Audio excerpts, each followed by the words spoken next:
Hi, the SI meteorologist Paul Dorian here. Well, we're rapidly approaching the month of May. June 1st officially begins the Atlantic Basin tropical season. It's time once again for the annual tropical outlook, and we have several factors to go over the next several minutes. Right up front, let's give a quick synopsis of what I believe will happen. I believe it'll be an active tropical season, above normal in terms of the number of named tropical storms, above normal in terms of the number of hurricanes, and once again the East Coast is vulnerable for a direct hurricane hit, including the region from North Carolina up to Maine. There are lots of similarities to the sea surface temperature pattern that's going on right now in the northern Pacific and the northern Atlantic compared to the 1950s, for example. And in the 1950s there were plenty of major hurricane hits along the East Coast, and that raises the red flag for the possibility of a direct hit once again this summer. This pattern kind of began a couple of summers ago with Hurricane Irene, and then of course last fall we had Hurricane Sandy that had a direct hit on the mid-Atlantic region. Well, let's start off by looking at the very latest sea surface temperature anomaly chart, and right up front I want to point out the main factor here of interest, and that is this particular region right here from the west coast of Africa to the Caribbean Sea and the Gulf of Mexico, predominantly above normal in terms of sea surface temperatures.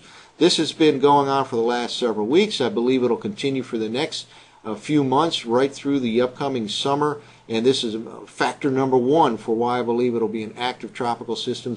Warmer than normal sea surface temperatures help to fuel the tropical storm formation in the Atlantic Basin, and by the Atlantic Basin I mean the tropical Atlantic region, the Caribbean Sea, and the Gulf of Mexico. What typically happens during the summertime, you get tropical waves forming over the continent of Africa, basically made up of a conglomerate of showers and thunderstorms.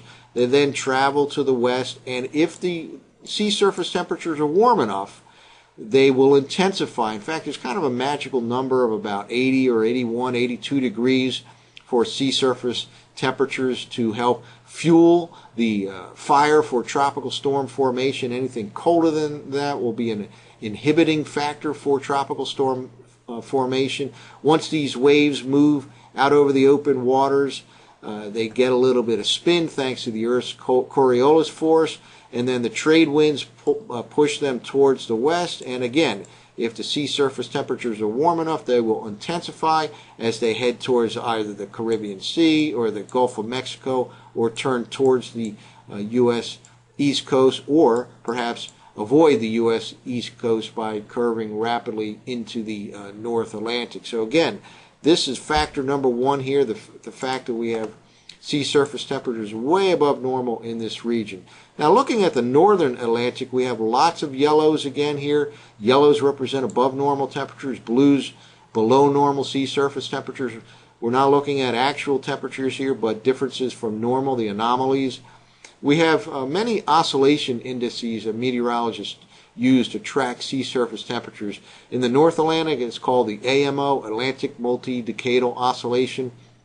That slipped into a positive or a warm phase back in the mid-1990s.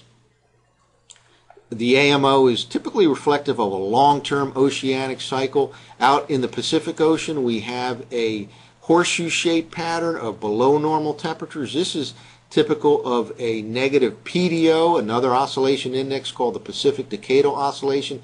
That slipped into a negative or cool phase several years ago, and again, this is a long-term pattern. It should continue for the next several years.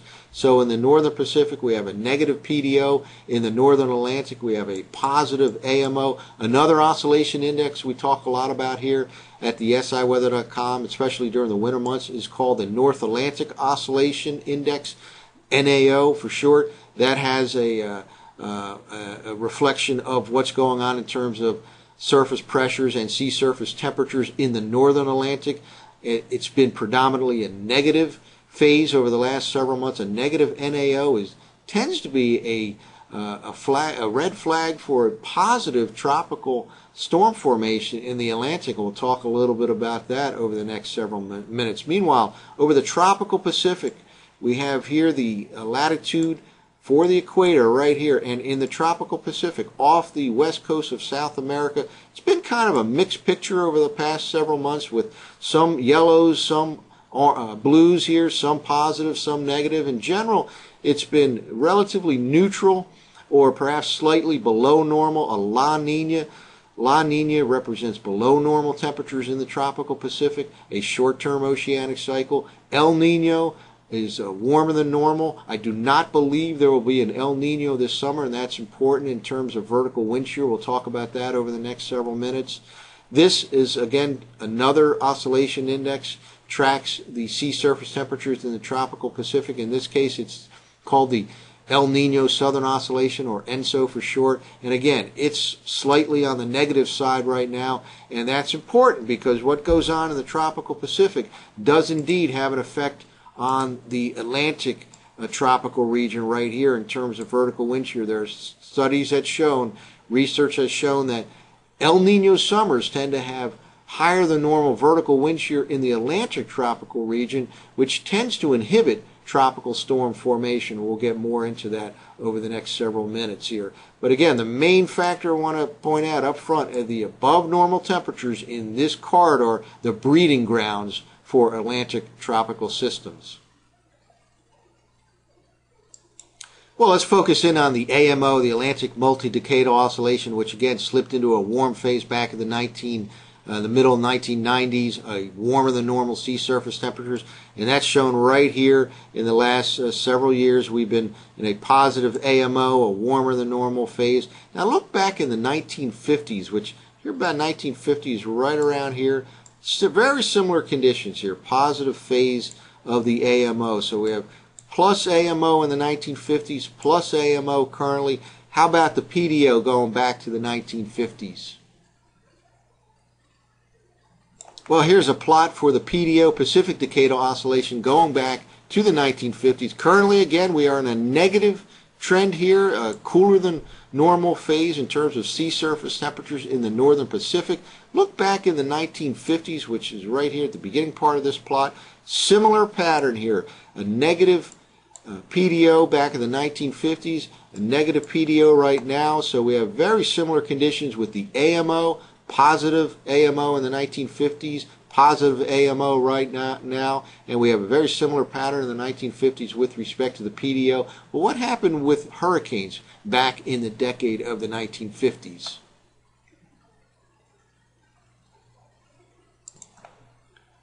Well, here's a map showing the major hurricane hits in the decade of the 1950s, and this is only showing categories 3, 4, and 5. Of course, last fall, Hurricane Sandy only reached Category 1 status. It would not even be shown on a map like this, but this is showing the major hurricane hits in the very similar pattern of the 1950s, and you can see there were multiple hits here, especially in a region like North Carolina. We had Hurricane Hazel, Hurricane Connie, and New England was affected by several hurricanes back in the 1950s, including Hurricane Carol and Donna actually in 1960. So with a very similar temperature pattern, namely negative PDO in the northern Pacific, colder than normal, positive AMO in the northern Atlantic, warmer than normal. Weather has certainly has a pattern of repeating itself in terms of historic events here. Very similar in the 1950s.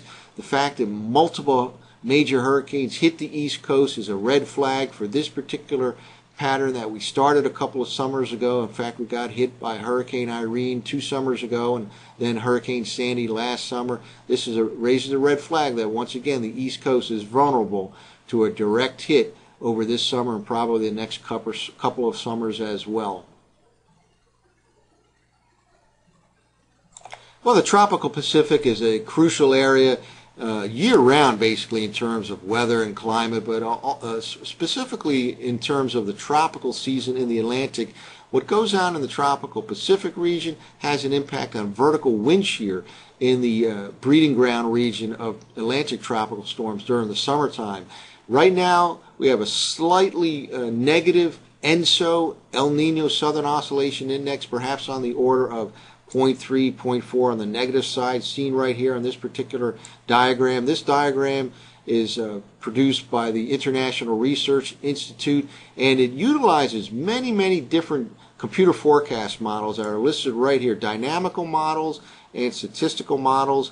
The dynamical models use current conditions and kind of evolve with the change in the current conditions. Statistical models, as the name would imply, involves statistical analysis, and these almost in entirety forecast a continuation of relatively neutral to perhaps slightly below neutral ENSO conditions here over the next several months. What we're looking at here is the zero line here represents neutral. Anything above the zero line here is an El Nino type of pattern. Anything below is a La Nina type of pattern. El Nino being above normal sea surface temperatures in the tropical Pacific, La Nina being below normal in the tropical Pacific, and really strong El Ninos might be anywhere from like 1.5 on above. The granddaddy of them all in terms of El Ninos occurred in 1997, 1998 time frame. That reached about a 2.4 index in terms of that ENSO oscillation index. So again, almost all of these models continue to predict relatively neutral ENSO conditions over the next several months, anywhere from neutral to perhaps slightly on the La Nina side of things, slightly colder than normal. And this is crucial in terms of the expectation for vertical wind shear in the Atlantic tropical season.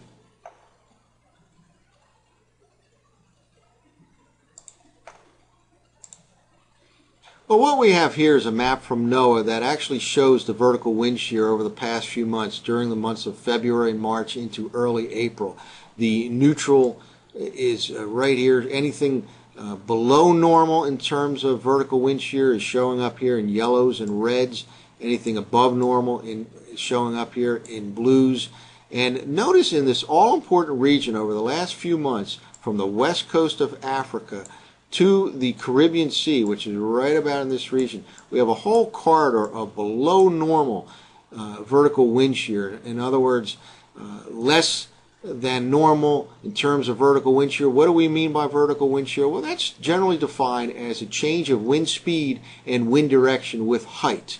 And an example of a strong vertical wind shear would be as if we had, let's say, moderately strong southerly winds in the lower part of the atmosphere, weak easterly winds in the middle part of the atmosphere, and very strong northwesterly winds in the upper part of the atmosphere.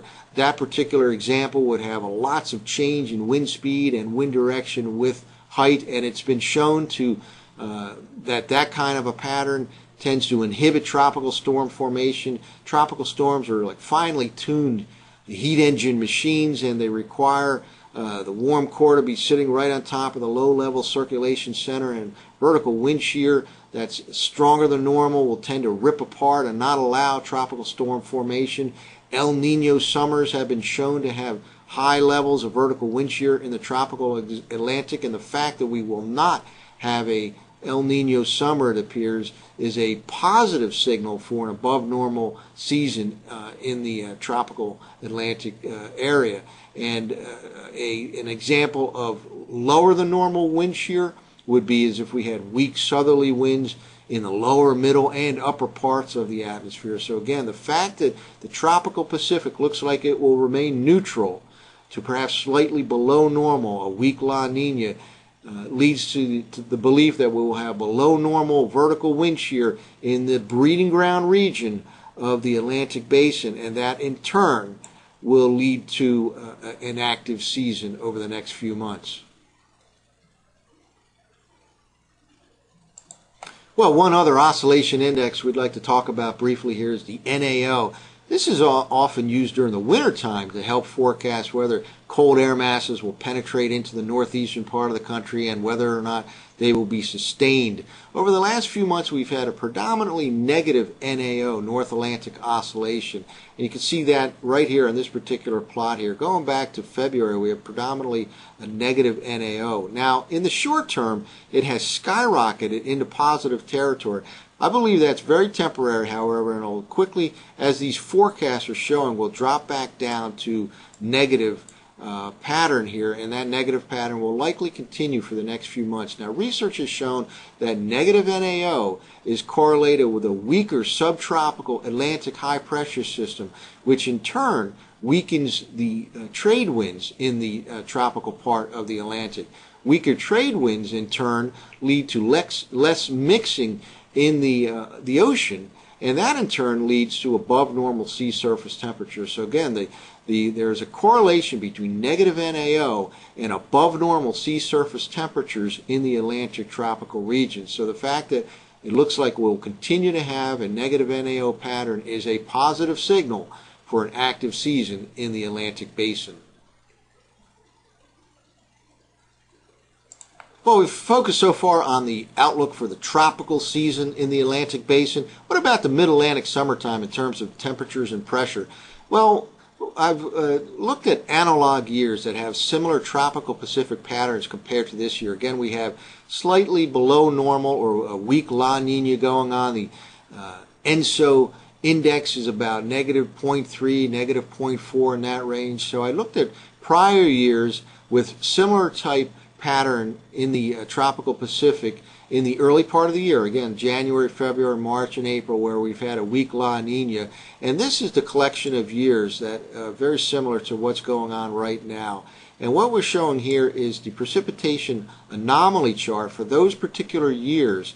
Anything blue here represents above normal or wetter than normal conditions, and these analog years certainly favored wetter than normal conditions here in the Mid-Atlantic region. So I think this is certainly a good indication that we could have above normal precipitation amounts in the June, July, August time frame here in the Mid-Atlantic region. Of course, this kind of correlates well with the prediction of an active or an above normal tropical season too, because obviously tropical storms can enhance our precipitation amounts here in the Mid-Atlantic region, especially during the second half of the summertime when the tropical season really gets underway. Well, how about temperatures? Well, using those same analog years, we're looking at the composite temperature anomaly chart here for those particular years. Lots of whites here showing up in the eastern half of the country here, basically suggesting near normal conditions. Now, you closely look here at the Delmarva and around Washington, D.C., there's a little bit of above normal here showing up in yellows here. So basically, this is suggesting we'll have near normal to slightly above normal temperature conditions here this summer in the Mid-Atlantic region.